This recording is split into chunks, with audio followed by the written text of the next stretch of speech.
Shalom. Untuk mendengarkan firman Tuhan, marilah kita bersatu di dalam doa. Kasih karunia dan damai sejahtera dari Allah Bapa kita dan dari anaknya Tuhan Yesus Kristus kiranya menyertaimu sekalian. Amin. Ayat harian untuk kita pada hari Jumat 7 Februari 2025 tertulis di dalam kitab Keluaran pasal 23 ayat 1. Janganlah engkau menyebarkan kabar bohong. Janganlah engkau membantu orang yang bersalah dengan menjadi saksi yang tidak benar. Jangan berkata bohong. Jemaat yang dikasihi Kristus, kita harus waspada karena kelihatannya kemajuan zaman ini semakin mempermudah kita untuk berkata bohong. Saya ambil contoh yang sangat sederhana. Ada banyak saat ini di antara kita yang ketika ditanya, mungkin sudah ada janji untuk bertemu, ditanya sudah di mana, dengan cepat dia menuliskan OTW, on the way. Padahal faktanya mungkin dia belum bersiap-siap, bahkan dia masih mengerjakan pekerjaan yang lain, belum ada niat untuk datang kepada pertemuan tersebut. Ini hanya contoh sederhana yang kemungkinan besar itu berdampak secara luas tanpa terkecuali kepada setiap orang di zaman ini. Semakin dibuka ruang untuk mempermudah berkata bohong. Tetapi kita perlu tahu penyebaran kabar bohong itu sudah ada sejak zaman Musa. Oleh karena itu, ketika Allah berpesan kepada Musa untuk mengingatkan bangsa Israel agar jujur dalam segala hal, termasuk menahan diri untuk tidak menyebarkan berita bohong, baik sendiri maupun bersama-sama dengan orang lain.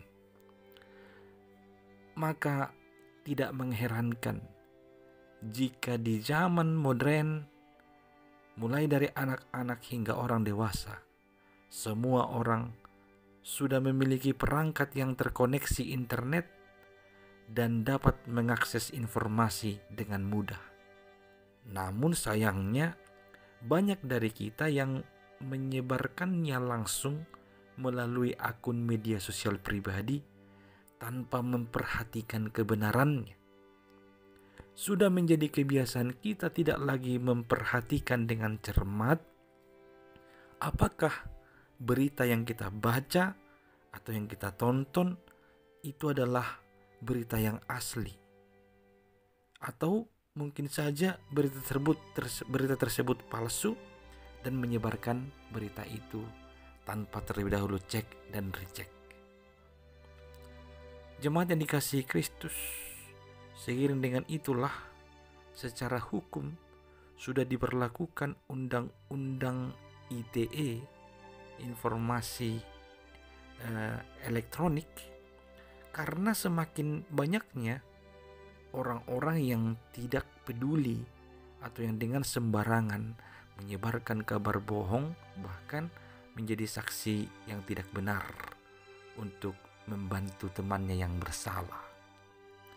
Tentu sebagai umat Tuhan, kita diminta supaya senantiasa berkata benar, menyaksikan hal yang benar, entah itu merugikan kita atau merugikan orang lain, tapi biarlah kebenaran yang mengatasi semuanya.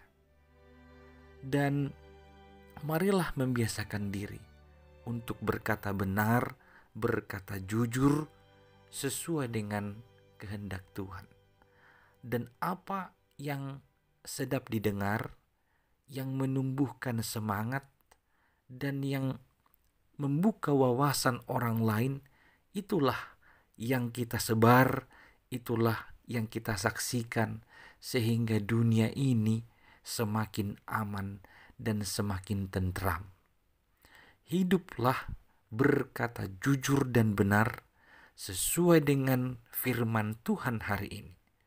Maka jikalau firman Tuhan memerintahkan supaya jangan menyebarkan kabar bohong, itu artinya Tuhan juga sudah mendaftarkan bahwa menyebarkan kabar bohong itu suatu tindakan kejahatan atau pelanggaran.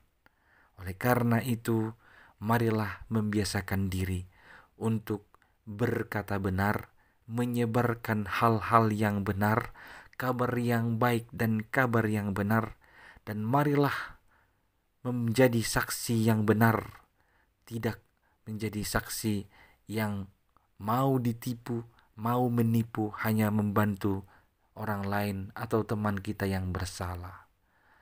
Takutlah akan Tuhan dengan menuruti firman-Nya ini. Jangan berkata bohong. Amin, kita berdoa.